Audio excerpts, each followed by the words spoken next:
Hello everyone, my name is Mohammed Salih Güner and I work as a Senior Developer Advocate at AWS Amplify team. Today, I will talk to you about building Flutter apps with AWS Amplify. Today, we will start by talking about what Flutter is for the folks who have not heard about it or searched for it before. Afterwards, we will talk about AWS Amplify. We will define what it is and what capabilities does this have. And next, we will create a Flutter project and add AWS Amplify into it. If you're ready, let's get started. First, what is Flutter? Flutter is Google's portable UI toolkit for crafting beautiful and native applications for mobile, web, and desktop from a single code base. But what makes Flutter different? When you build apps on Flutter, you use the Dart language. Dart is a modern, concise, object-oriented programming language. But you might be wondering why Flutter uses Dart. There are three main reasons for this. Dart is great for writing UI. The Dart team has spent the last couple of years working with the Flutter team on making it even easier to write Flutter apps. In addition to this, Dart virtual machine powers hot reload that lets make you changes to your code and instantly see the effect in a running app and compile directly to native code to provide fantastic performance for deployed apps. Lastly, Dart is fast on all the platforms that it supports. Flutter has native performance. Thanks to Dart's ahead-of-time compilation, as known as AOT, Dart code is compiled into native code and it is hosted on a native application. In addition to this, Flutter uses its own graphics engine called Skia. Skia enables hardware-accelerated graphics, and because of that, Flutter applications can support 60 frames per second or more according to your device. Flutter is open source. It has more than 140,000 stars over GitHub, and it is actively maintained. Even though it is backed by Google, it has many contributors from all around the world. Everything that is planned for Flutter is openly shared and discussed with the community over GitHub. Lastly, community. Flutter community is a vibrant and growing community. They provide different resources to ask your questions and organize different events that you can join. You can check out the Flutter's official website for joining the communities and being part of the events. Now, the question comes, why use Flutter for your next application?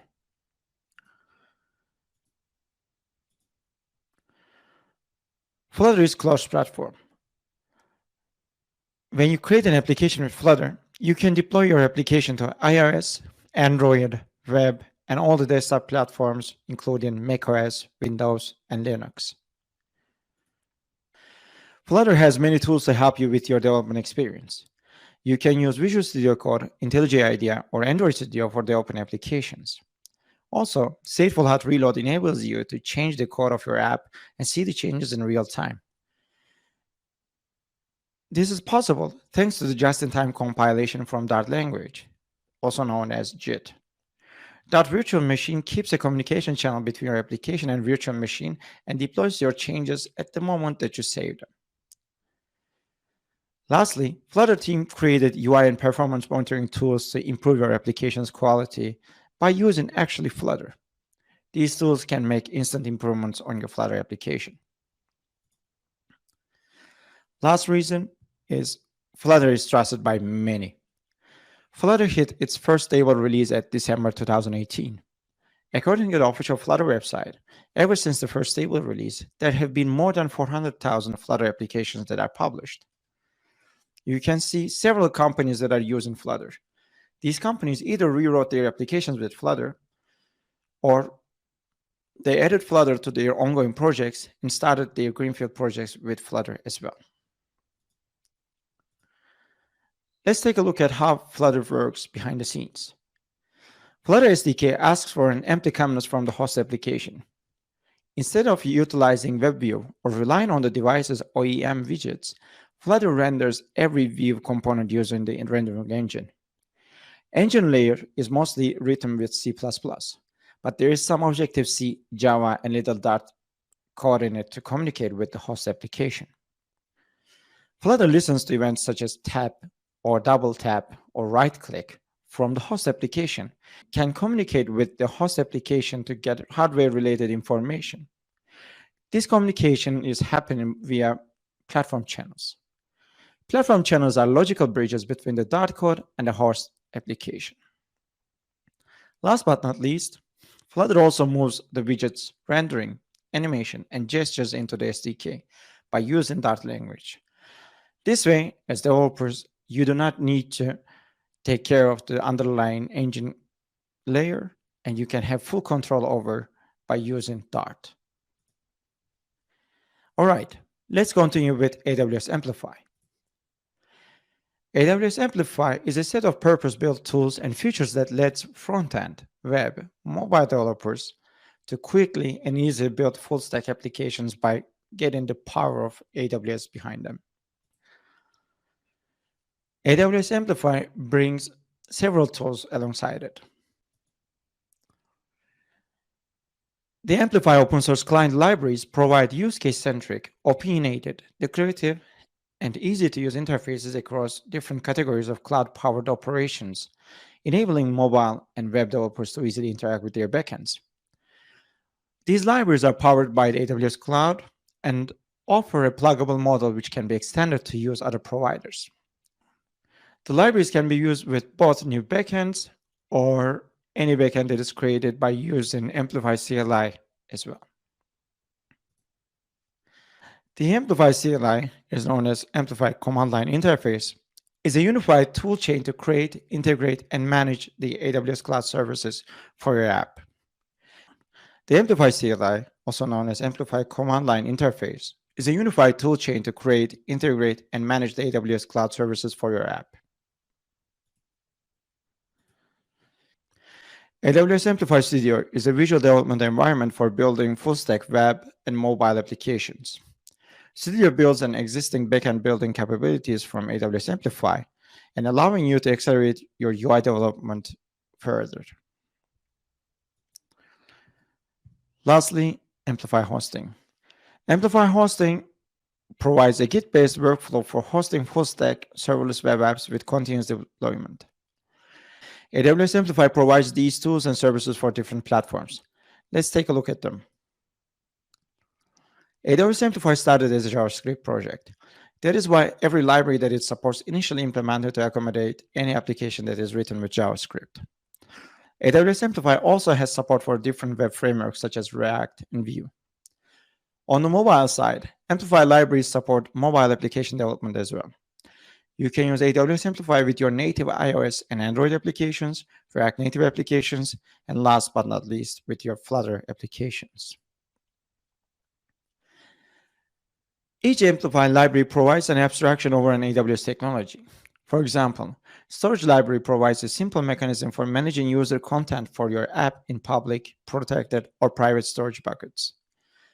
It uses built-in support for Amazon's simple storage service, as known as Amazon S3. You can see the libraries and their supported platforms right next to it in the slide. As you can see, the supported libraries, for Flutter, it supports Authentication, serverless APIs, meaning that you can do REST and GraphQL APIs. Storage, Analytics, and Data Store, a library to help you with offline-first data persistence. All of these libraries are supported right now for mobile. With the initial release of the Flutter libraries, the target platforms were iOS and Android. As Flutter progressed and started to support other libraries, the need to support other libraries came along as well. That is why AWS Amplify Flutter team started to do a rewrite on the Amplify libraries to support any place that runs Dart code. Right now, Authentication library is on developer preview, and the library supports authentication on web, mobile, and desktop for Flutter applications.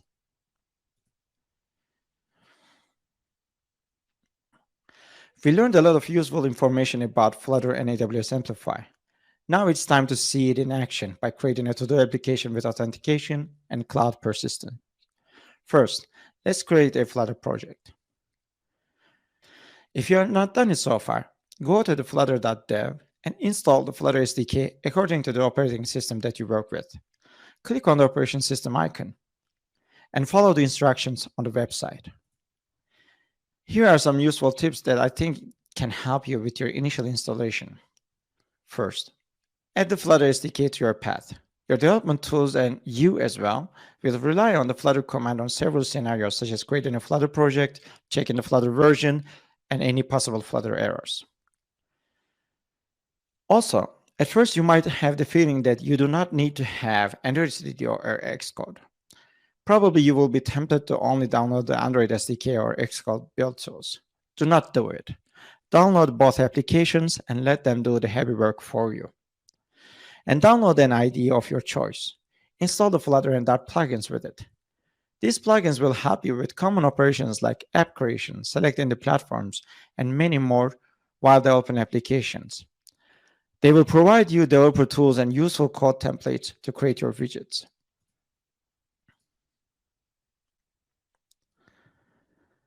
After you do the installation, run Flutter Doctor. Flutter Doctor will give you a bunch of information about setups such as your operating system, your locale, current Flutter version, Dart version, and DevTools version. It will tell you the problems you might have while installing Flutter. It is not just going to tell you the problem, but it is also going to direct you into ways of fixing it. For creating a project, you can either use your IDE or you can use your terminal. The command on screen will create an application called AWS Webinar Example, and the package structure will be defined according to the organization domain that you decided. Once you open your project, you will see a folder structure. On the right side, you can see the folder structure for the created application before. After Flutter 3.0, all the platforms are enabled by default. Each host application is under the respective name. Only you will focus on the lib folder.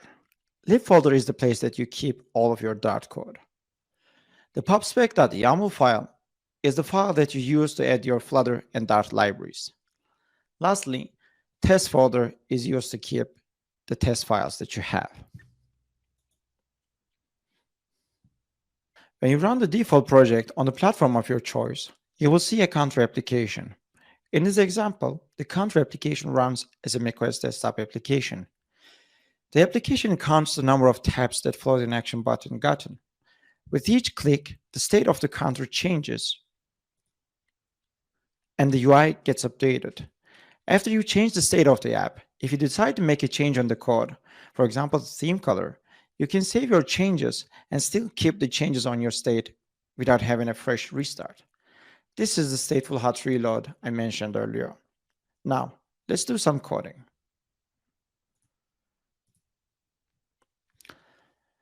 Open your main.dart file. It is stated under lib folder, and please delete everything inside it. Start by adding the code that you see on the screen. The main function will be the entry point for all the Dart applications that you have. Runapp function that is called in it is the function that you will be using to start a Flutter application. Runapp function will ask for a widget to put on the screen. Let's call it AWS Webinar Example and create it in the next one. Flutter has two main building blocks. One of them is called stateless widget, the other one is called stateful widget. Both widget types are immutable by design, but stateful widget has a special state to make changes on the building block by calling a state function. Since our UI does not require any change for now, we will keep using stateless widget. Each widget will have a build function to draw to the screen. With this function, we will compose our UI on the screen. For example, this build function will compose a homepage widget with material design guidelines. An homepage widget will compose an app bar and a text at the center of the screen. If you run the application now, you should see an app looking like this. Now it is time to add AWS Amplify to the Flutter project. For adding the libraries, you will use Amplify CLI. As mentioned earlier, Amplify CLI, also known as Amplify Command Line Interface, is a toolchain to configure and maintain your app backend from your local desktop. It has several commands that you can use to add any supported libraries to your project. You can install it with either npm or without npm by using curl. Once you install the Amplify CLI, it is time to configure it so it can use your AWS account. Open your terminal and write Amplify configure to your terminal. When prompted, select your region and provide a new username for your IAM user. Afterwards, it will take you to your browser, give your user administrative access for Amplify, and finalize the setup. At the last page, it will give you access keys for your newly created user. Note them down. They won't be available at a later stage. Now go back to your terminal and paste the noted information into your terminal. And that's it. Now you are ready to use Amplify on your computer. After the configuration, direct yourself to the project folder. From your terminal, write Amplify init at the root folder of your project.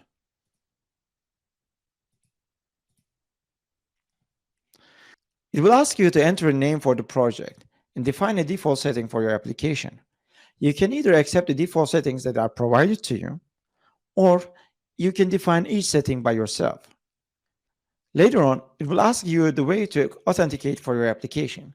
You can pick either AWS profile or add a new secret key and value. And after adding this, you are done with the Amplify initialization for your project. If you check out your project now, you can see a new file and a new folder. These two new entities keeps the information regarding to the Amplify specification of your project. After the Amplify project initialization, let's add Amplify libraries that we are going to be using. First off, we will add Amplify Flutter. It is a helper library to assist with Amplify project connection within the project. Create a configure Amplify function and add the code that you see on the screen in it. This function will add the used libraries and the generated configuration file and do the configuration by using a communication with Amplify.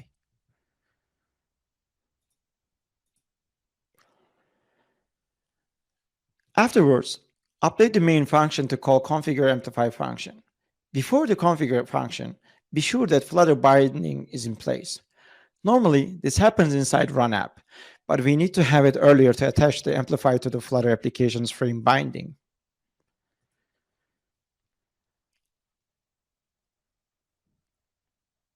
After the initialization, open your iOS folder and go to your pod file. For running Amplify, we need to have iOS version 13 or higher. Update the iOS version in your pod file. For Android, we need to also have a minimum version of 24. You can update the minimum SDK version in Android's manifest file. Since Flutter supports also web and desktop, for Linux and macOS, we need to do a couple of extra steps as well. For initializing or using Amplify with Linux, you need to have libsecret or libglib libraries installed. For macOS, first you need to enable the network capabilities. It is stated under signing and capabilities. In addition to this, Amplify Authentication stores the authentication credentials in keychain. For using it, you need to enable the keychain sharing. You can enable it by going to the signing and capabilities and clicking to the plus button. Once you click on the plus button, it will give you a dialog. Search for keychain sharing and click on it. Finally, scroll down to keychain sharing and in the signing capabilities, click the plus button. This will automatically add your bundle to be used. Lastly, Update the deployment target for macOS to 10.15. This is required by the Amplify storage libraries. Add the development team in the signing capabilities and enable signing, and you are good to go. Since Windows and web does not require an extra step, you can continue by adding the Amplify libraries. First, let's add authentication. The Amplify Auth category provides an interface for authenticating a user. Behind the scenes, it provides the necessary authorization to the other Amplify categories. It comes with default built-in support for Amazon Cognito user pool and identity pool. The Amplify CLI helps you to create and configure the auth category with an authentication provider. Open up your terminal again and write Amplify add auth. You will be prompted several options to set up your authentication. You can select if your users should log in with their username, email, or phone number. You can also define social sign-ins and many other options. After you are done with the terminal step, go to your project and add Amplify Auth Cognito library. This library is used for authentication in your Flutter application. Once you add the library, go to your main.dart file and update the configure Amplify function as you see on screen. This update will let you do the configuration connection for your Flutter application by using Authentication library. Now it is time to push the changes to the cloud. Write Amplify push to your terminal and push the changes to the cloud. Amplify push will tell you if something has changed and if a new library is added to the project. It will only do the push when it is needed. Now let's add some code that we are actually going to see on the screen and use authentication with. For this purpose, we will use an AWS library called Amplify UI. Amplify UI is a collection of accessible, themable, performant components that can connect directly to the cloud. It has different UI components for Angular, Flutter, React, and Vue. You can either use predefined flows or build your own flows by using the predefined building blocks. Amplify UI's Flutter support is focused around Authenticator library. The Amplify Flutter Authenticator simplifies the process of authenticating users by providing a fully customizable flow which works out of the box. You can wrap your app with Authenticator component, and the process of authenticating users and managing login sessions is handled for you. For adding Amplify UI's authentication flow, open your terminal or open your pubspec.yaml file and add Amplify Authenticator library. Once you add the library, update your AWS Webinar example widget by wrapping Material app with Authenticator and add Builder to your Material app and use Authenticator.builder function. This function can control the authentication flow and show home widget when the user is authenticated.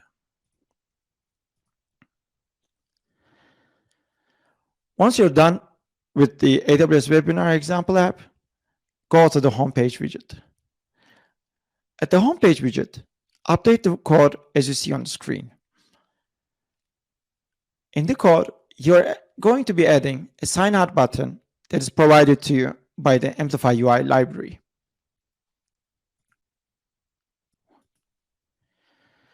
Now let's see all the code that we have written so far in action. You can see that a user can use their username, log in with password, and go to the home page when they are logged in. You can see that you can create an account or do another login as well. One good thing about Amplify UI authentication flow is it supports web and desktop with the developer preview release as well. Go to your pubspec.yaml file and update the libraries with the versions that you see on the screen.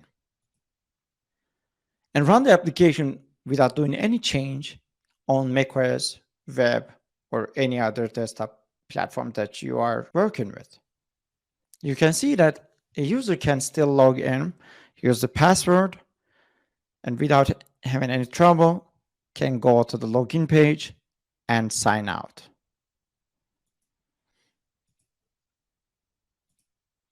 After the authentication, now let's add the persistence part. For persistence, we are going to be using Amplify Data Store. Amplify Data Store provides an offline-first real-time database powered by GraphQL and AppSync. It provides a persistent on-device storage repositories for you to write, read, and observe the changes. It doesn't matter if you're online or offline. The aim is to have a seamless syncing mechanism. Data modeling for your application is using GraphQL, and everything is converted into the models. You can use Data Store for your offline use cases in a local-only mode without even using AWS. For adding Data Store, you need to write Amplify API add to your terminal. For enabling Data Store, be sure to select GraphQL for the services to be used. And afterwards, do not forget to enable the conflict detection. After you select the conflict detection, pick a strategy for conflict resolution. These two changes will enable Data Store for you. Once you select the conflict resolution, pick the to-do template and continue with your setup. After the API is initialized, now it is time to add Data Store libraries to your Flutter project. Either open your terminal and write flutter pub add Amplify Data Store, or add the library to your pubspec.yaml file.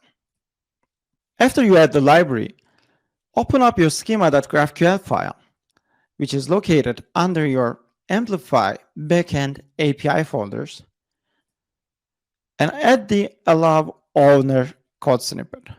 This will keep the generated GraphQL items and all the items that are saved per authenticated user.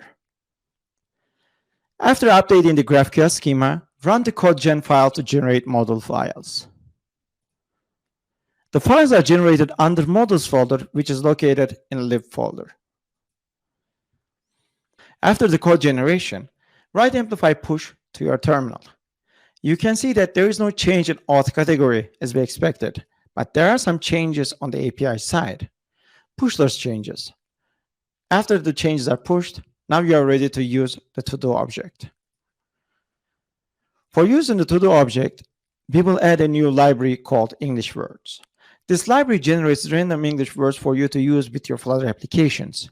We will use this package to create random to-dos with generated words. Open your main.dart file and update the configure amplify function by adding Amplify Data Store to your configuration chain. Go to your homepage widget and add an action button to your app bar to add to-dos. It will use the generated word pairs and add them as a to-do in your persistence.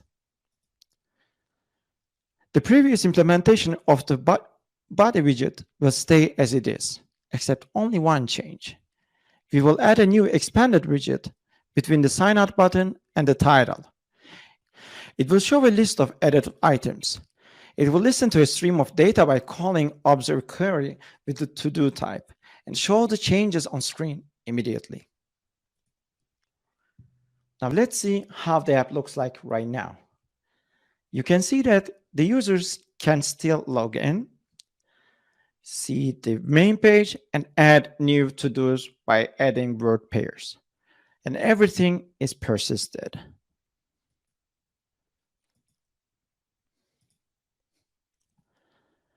As a bonus point, I would like to share a template with you. In case you want to create your to-do applications faster, you can use a template that I created.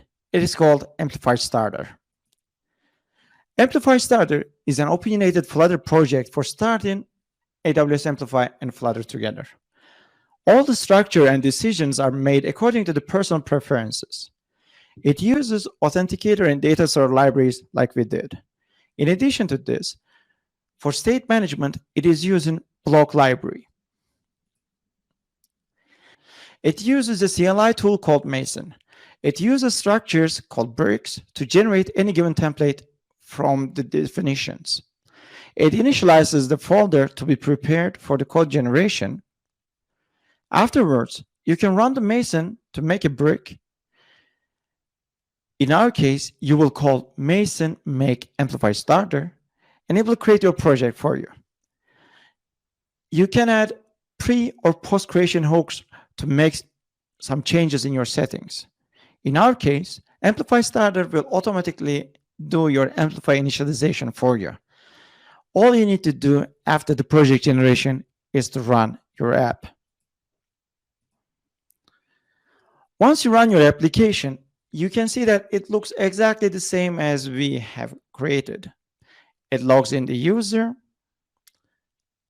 A user can add a to-do, and to-do is persisted in our device and also on the cloud side. You can sign out and sign in again to see if everything is already persisted. For learning further, here are some resources that I gathered for you. You can check out the tutorial that I have written for Amplify Starter. And the best place to learn about Amplify and Flutter is actually their own documentations. You can check out the Flutter cookbook for predefined scenarios. You can check out Amplify's Flutter documentation for application initialization. And lastly, if you are curious about the source code, you can find the source code on my GitHub. Thank you very much for your attention. I hope to see you soon.